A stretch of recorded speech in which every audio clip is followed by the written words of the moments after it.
Hello students, we're ready with our next video. In the previous video we have discussed the n+1 rule and the splitting pattern of different protons.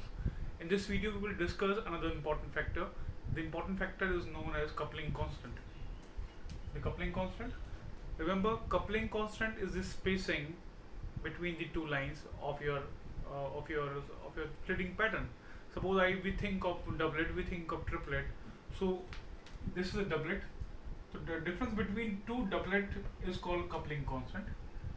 A difference between the peaks of doublet, a difference between the peaks of triplet, a difference between the peaks of quartet, a difference between peaks of quintet, sextet is called the coupling constant. The separation between the two peaks, any two peaks, this is a doublet, is called the coupling constant. We indicate the coupling constant by J.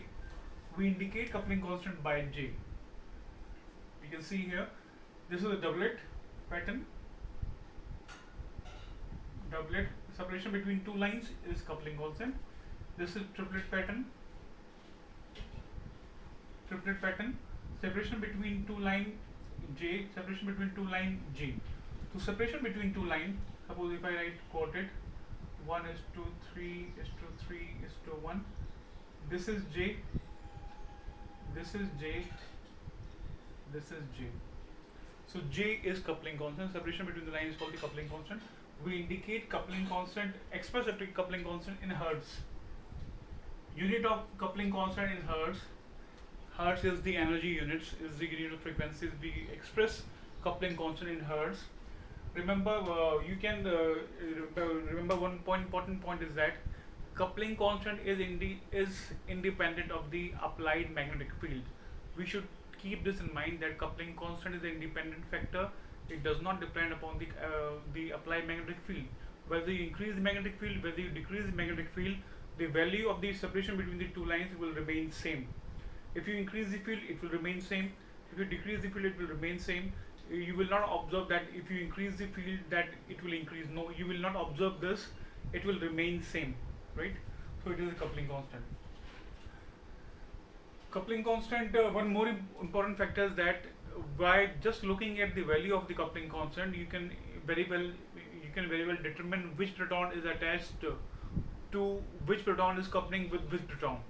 Remember, those protons which show coupling with each other will have the same coupling constant value. What do I mean by this? Suppose I write a simple compound CH2CH. Suppose I write this. So it will show you a doublet, it will show you a triplet. So I write doublet, I write triplet in the same spectra. If remember, those protons which are coupled with each other, which are showing splitting with each other, will show the same coupling constant value. Suppose coupling constant value of this is 6 hertz. Then coupling constant value of this and this is also going to be 6 hertz. So coupling constant of the protons which are coupled with each other are same. If they do not couple with each other, they will not show you same coupling constant value. So just by looking at the coupling constant value, we can very well determine from the spectra which proton is coupled with which proton. Okay.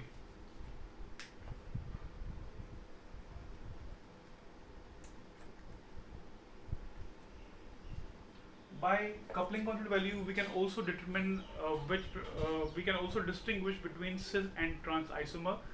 Remember, the trans isomer is this, and cis isomer is this is cis isomer, this is trans isomer. This coupled with this to give you doublet, and this coupled with this to give you doublet.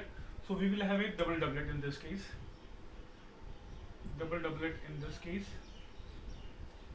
Here again, this is coupled with this because it is neighbor of this, they are neighboring to each other. This will couple with this to give you double doublet.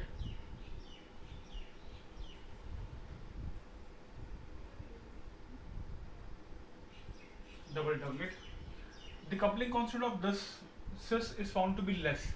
It is found between 5 to 14 hertz. The coupling constant of cis isomer are found to be less. They are found to be 5 to 14 hertz. Typically, they are found to be approximately 8 hertz in value. But when you consider the trans isomer, in case of trans isomer, the value of the coupling constant is found to be higher. It is approximately 11 to 19 hertz. Separation between the gap is found to be higher. It is found to be 11 to 19 hertz, and typically, if I have to write typically value, so it is approximately 16 hertz. J3 indicate the number of the intervening bond. 1 bond, 2 bond, 3 bond, J3. This is the reason I am writing J3, right? Suppose if I write some other compound like this, if they are different, then they will couple with each other. In this case, it will be 1 and 2. J will be 2 in this case. So J superscript is indicating number of the intervening bond. So in this case, as you can see here, 1 bond, 2 bond, 3 bond. So we express this as J3, right? If they are same, attached to same carbon atom, and they are in different environment, that they are chemically non-equivalent, then they will start showing us the splitting pattern with each other. So in this case, 1 bond and 2 bond, we indicate this as J2. So this is the meaning of superscript in case of J. So if this type of question is asked in an exam, this is a very important question. Usually this question is asked in your exam, that how do you distinguish two pair of isomer, geometrical isomer, on the basis of the coupling constant value or on the basis of the NMR spectroscopy. So you will say that we can distinguish them on the basis of the difference in the coupling constant value. Higher coupling constant value are observed in case of trans, and lower coupling constant value are observed in case of cis. So it is an important question usually asked in your exam.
We are discussing the second point. Second point is that what is the NMR spectra of the compound which show or which contain OH, NH, and SH or COH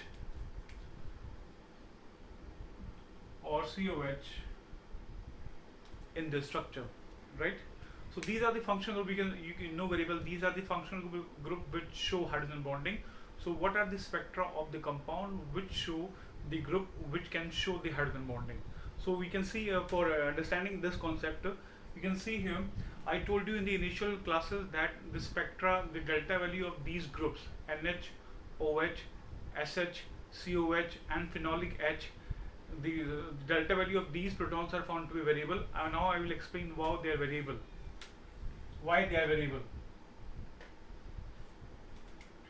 Suppose I start with alcohol.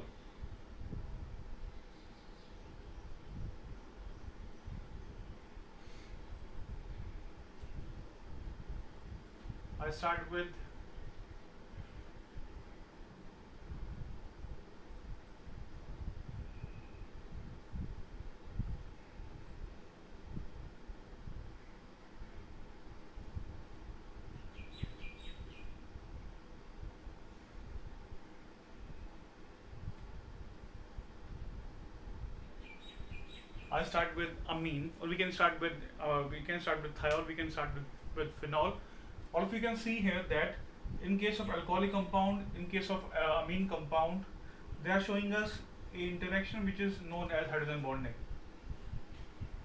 So these compounds show us the hydrogen bonding, and hydrogen bonding is higher if the concentration is higher. hydrogen bonding is higher if temperature is less. So hydrogen bonding depend upon two factors. First is the concentration,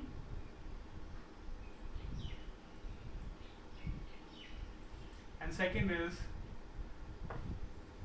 temperature of your solution. So by varying these two variables, concentration of your solution and temperature of your solution, you can vary the extent of hydrogen bonding. So remember, more is the hydrogen bonding. You can see here, stronger is the hydrogen bonding, more de-shielded H will become. So we can see that stronger hydrogen bonding is equivalent to de-shielding, is equivalent to de-shielding.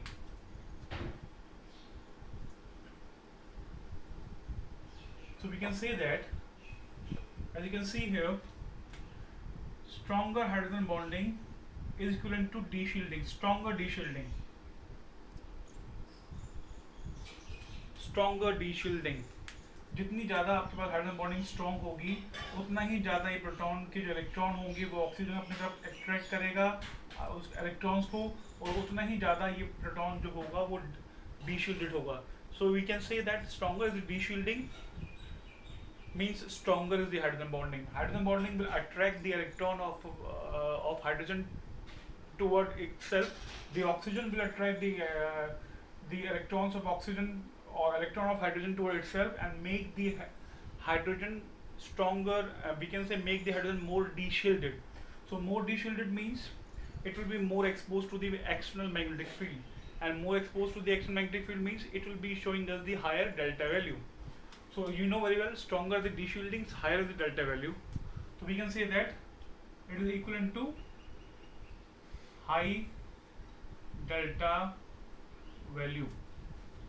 So we can say that with the increase of hydrogen bonding, de-shielding increases, and with the increase of de-shielding, delta value also increases. Right? So with the higher concentration, if the concentration of the solution is very high, it means hydrogen bonding will be stronger, and compound will show us the higher delta value, will show us the high delta value. I told you in the initial classes that their value is variable from 0.5 to 5. Delta value is very variable. It varies from very low range from 0.5 to 5. So higher value means we can get delta value equals to 4 or 5 if concentration is high, if hydrogen bonding is high. So hydrogen bonding is stronger is the hydrogen bonding, stronger will be de-shielding, and higher will be the delta value of your protons. It will lie in a higher range. Second, if you increase the temperature, if temperature is increased, in that case these molecules will not lie close to each other, they will move away from each other, and they will move away from each other, it means hydrogen bonding possibility will decrease. So with the increase of temperature, the possibility of hydrogen bonding will decrease, and decrease of hydrogen bonding means it will become less de-shielded, it means it will show you lesser delta value. So with the increase of temperature, de-shielding will decrease and delta value will decrease. So we can say that with the increase of temperature, delta value will decrease. So these two factors must be clear to all of you. With the increase of the concentration, delta value increases. With the increase of temperature, delta value decreases. So these are the example for intermolecular hydrogen bonding. Intermolecular hydrogen bonded. These are compounds which are intermolecular hydrogen bonded, but we may also think of compounds which are intramolecularly hydrogen bonded. So in case of intermolecular hydrogen bonding, variation is very high. You should note this point is that hydrogen bonded compounds show variation with concentration and temperature, and this variation is very prominent in case of the intermolecular hydrogen bonded compound, because they are two different compounds. So they show you large variation with concentration and large variation with temperature. But if you think of intramolecular hydrogen bonded compound, let's see.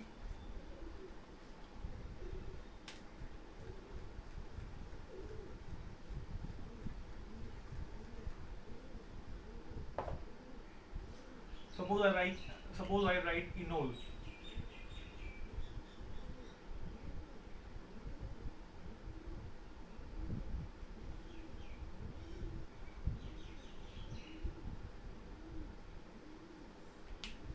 What is this? This is enol.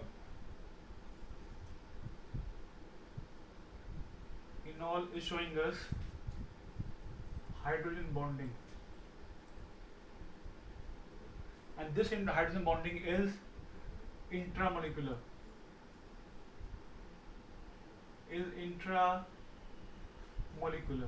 This hydrogen bonding is intramolecular. So with increase of concentration or decrease of concentration, the effect on intramolecular hydrogen bonded compound will be less. Effect will be less in this case and high in this case. In this case, effect will be high of variation in temperature and concentration, and in this case, effect of concentration will be less and effect of temperature will also be less. So we can say more variation will be observed in case of this case and less variation will be observed in case of this case. If you increase the concentration, it will remain same. If you decrease the concentration, hydrogen bonding will remain same because they are part of the same molecule. So OH and CO will remain the same molecule. So no matter what is the concentration, hydrogen bonding will exist. And if you increase or decrease the temperature, it will have a less effect on intramolecular hydrogen bonded, but more effect on intermolecular hydrogen bonded compound. So on this basis, this is the reason why enol have very high delta value. Delta value of enol is approximately 11 to 16. So one important point you should note down is that with the variation of temperature and concentration, effect is more in case of an intermolecular bonded compound and less in case of an intramolecular hydrogen bonded compound. Example is chelate, or example is salicylate. I can also write the example of methyl salicylate.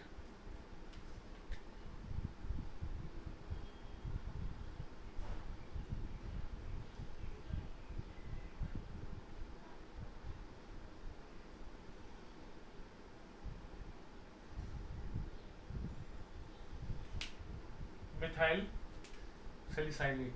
This is the hydrogen bonding. This is also example of an intramolecular hydrogen bonded compound. Delta value is very high, approximately 10 to 13 value is observed in case of methyl salicylate. So delta value is high in case of a intramolecular hydrogen bonded compound, high in case of enol, high in case of methyl salicylate. And similarly, one important point you should note here is, in case of carboxylic acid,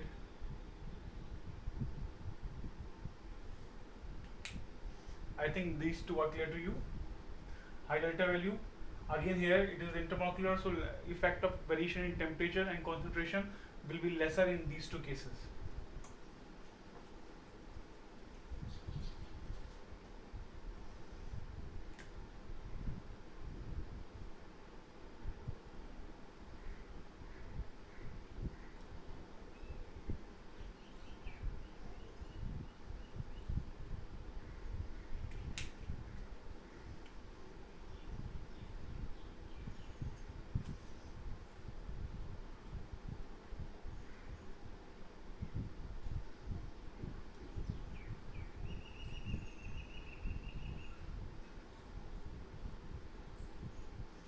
You can see here why carboxylic acid have a high delta value. Carboxylic acid have a high delta value because they have a tendency to make a dimer, a very stable dimer. They make a very stable dimer. They make a very stable dimer. Stable dimer involving two carboxylic acid molecule. One is this and second is this. So they make a very stable dimer, due to which they show very strong hydrogen bonding between H and Cu, strong hydrogen bonding, and this is the reason why all carboxylic acid have a very high delta value. Delta value is approximately 11 to 13, generally 11 to 13 or 12 to 13 or 10 to 13. This is the delta value of carboxylic acid. So why carboxylic acid are very high? Because they form a very stable dimer, showing us a very strong hydrogen bonding between the dimer, and this is the reason. So on this basis, we have studied the effect of temperature and concentration on hydrogen bonding. So one question which I usually ask in your exam is that how, with the help of NMR spectroscopy, you can distinguish intramolecular and intermolecular hydrogen bonded compounds. So these are the explanation you are supposed to give. You will give this explanation when you are asked this question. You usually carry 3 marks. So how will you distinguish intra and intermolecular hydrogen bonded compound on the basis of NMR spectroscopy? This is the answer.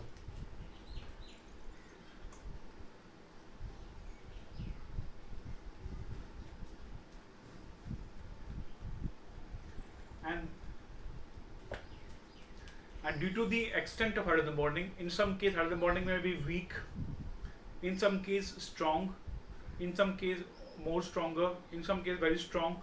So depending upon the hydrogen bonding, they will be deshielded or shielded, and depending upon the hydrogen bonding, the value of delta will vary. This is the reason why one more question may be asked, why they have variable delta value. They have a variable delta value because the extent of hydrogen bonding varies with concentration and temperature. This is the reason why OH, NH, SH, phenol and carboxylic acid show us the delta value in a range, a variable range. These are the 2 questions which are mostly asked.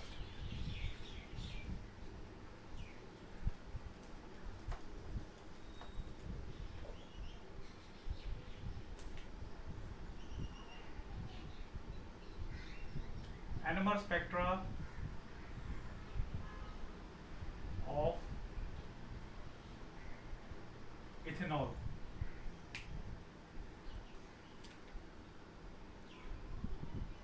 CS3 CS2OH, CS3 CS2OH.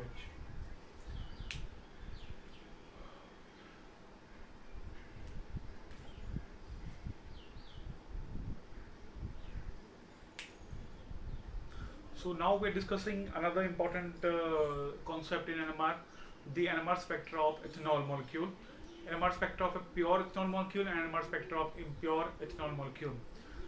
Suppose first we are discussing NMR spectra of impure ethanol molecule.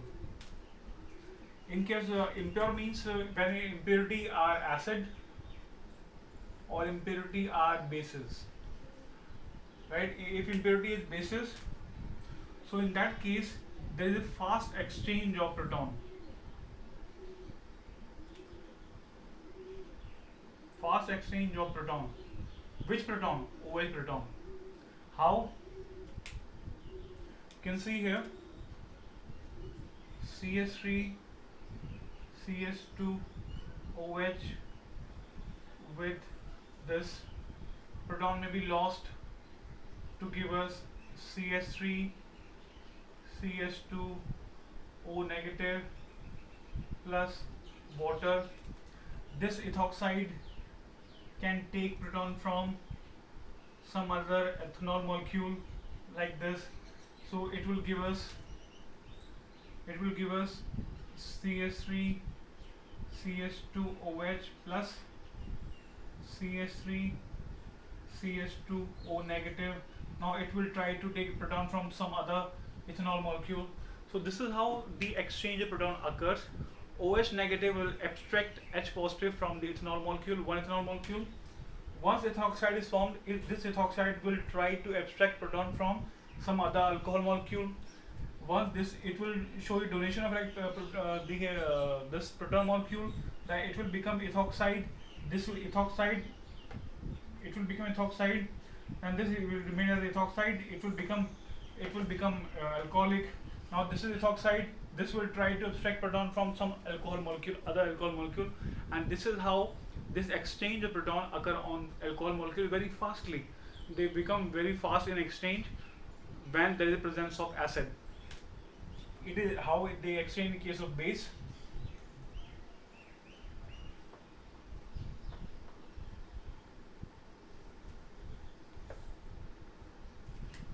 In case of acid,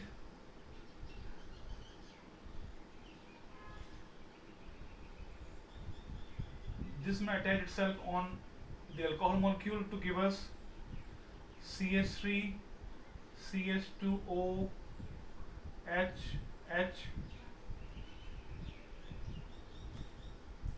Now this cation form may donate its proton to some other alcohol molecule like this, and it will become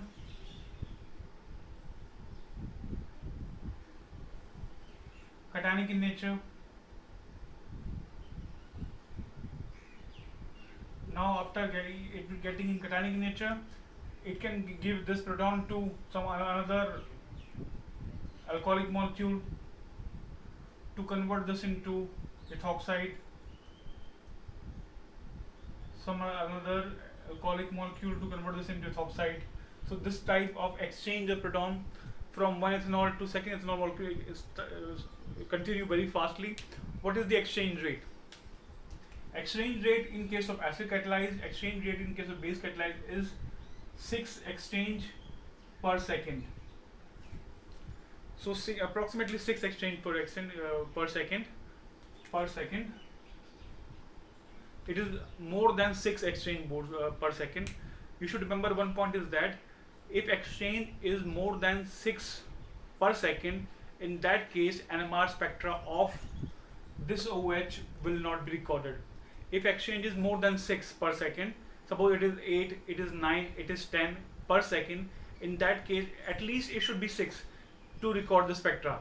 If it is more than 6, in that case no proton of this OH will be visible to this NMR spectra, will be visible to the NMR machine, and NMR machine will not record the spectra of this OH.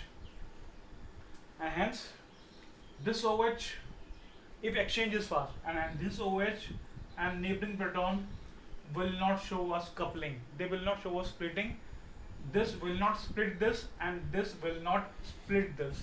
No splitting will be observed in case of if exchange of proton is very fast. If it is more than 6 per exchange per second, in that case NMR spectra will not record the coupling of this with this and this with this.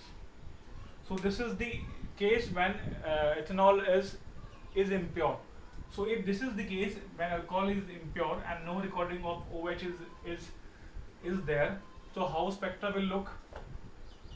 Spectra of impure alcohol. Spectra of impure alcohol, if it is impure, it is TMS, where this is ethanol molecule CH3 CH2OH. It will show coupling with this, so it will give it as a triplet approximately 1.2 के आसपास, ये show करेगा approximately 3.7 के आसपास, ये show करेगा variable. So it will show us coupling with this, it approximate and come approximately at 1.2. Delta value is middle point. When remember one important thing is that whenever we have a multiplets like singlet, doublet or quartet, then in that case how do we determine the delta value? Delta value in that case is the middle point. Exact middle point is the delta value of your peak. What do I mean by that? Suppose if peak is triplet, this is TMS. So what is the delta value of this peak? Whether we take this as delta value, this as delta value, or this as delta value, remember the middle point is taken. This is the middle point, so this is the delta value of this triplet. Suppose we are considering doublet, so what is the delta value? Delta value is the middle point, so middle point will be delta value of this doublet. Suppose we are considering quartet, so what is the delta value for this quartet? Whether this or this, this is the middle point, which is the delta value for this compound. So you should keep this in mind, that delta value is the middle point of the peak. So this is triplet, this will not show coupling with this, it will show coupling only with this. So it will be around a quartet around 1:3:3:1 for 3.7 hertz approximately, and this will show as a singlet. It will be variable from 0.5 to 5, and it will be singlet. So we have a singlet somewhere. So we 1.2 we have 3 protons, 2 protons and 1 proton. So it is peak for 3 protons, peak for 2 protons, peak for 1 proton. The area under the peak, this is the area.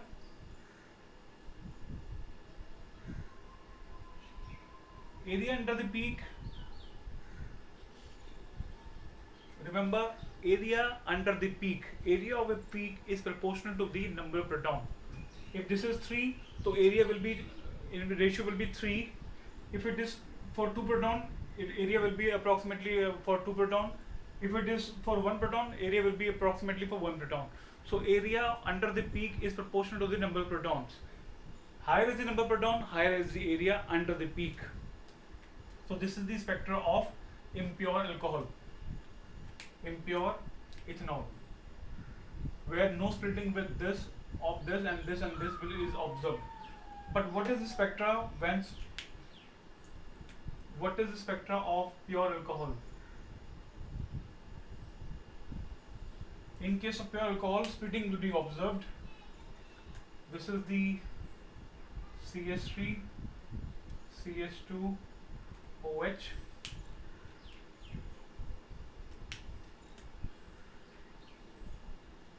Delta is equal to 0.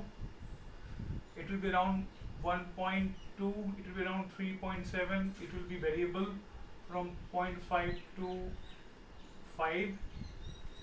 We are considering the pure spectra of pure alcohol. So first of all, no doubt in this, a triplet for 3 protons, higher area of this, having higher area.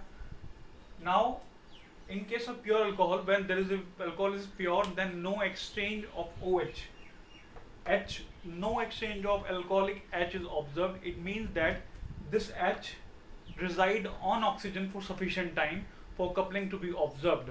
Remember, I repeat this my line, that when there is no acidic or basic impurity, then this H will reside on this oxygen for sufficient time for NMR spectra to be recorded. In that case, this will show coupling with this, and this will show coupling with this. So these two will show us the coupling. And in this case, no coupling will be observed between OH and CH2. So coupling will be observed between these two. So coupling, after coupling, what will be observed? This first undergo splitting with this, and then undergo splitting with this. So we will observe a quartet. When this is splitted with by this, so we will observe a quartet. Now after getting quartet, this is H. These are further split into 2. Each peak is further splitted into a double peak because the neighbor is 2. I repeat this again. CS2 is first showing us a splitting with this to give us a quartet. So we are getting a quartet. Now after getting quartet, this is neighboring with OH, a 1 proton. So you know very well that 1 proton will show us doubling of proton. 1 proton will show us the double peak. So each peak of this will be splitted. Just here, this is the each peak will be splitted. So total of 8 peak will be observed.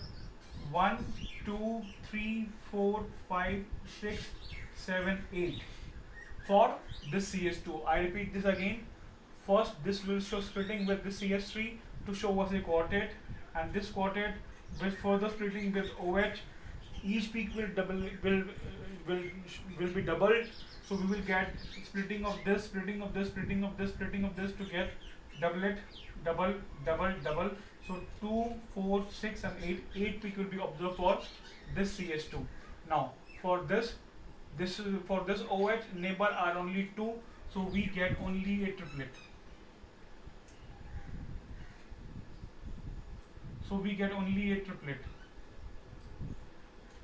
So triplet for 1 proton, 8 peak for 2 protons, triplet for 3 protons. So this is the spectra of pure and impure. Only difference is of the splitting between these two, not possible in impure case, splitting between these two possible in case of pure compound. So these are the two splitting pattern. These are the two spectra of pure and impure alcohol. So this question is also very commonly asked in your exam. How will you distinguish NMR on the basis of NMR spectroscopy, spectra of pure alcohol and ethanol and spectra of impure ethanol? So I think it must be very clear to all of you. All three concepts I have explained must be clear to you. With this, I end this lecture, and we will meet in next lecture. Thank you.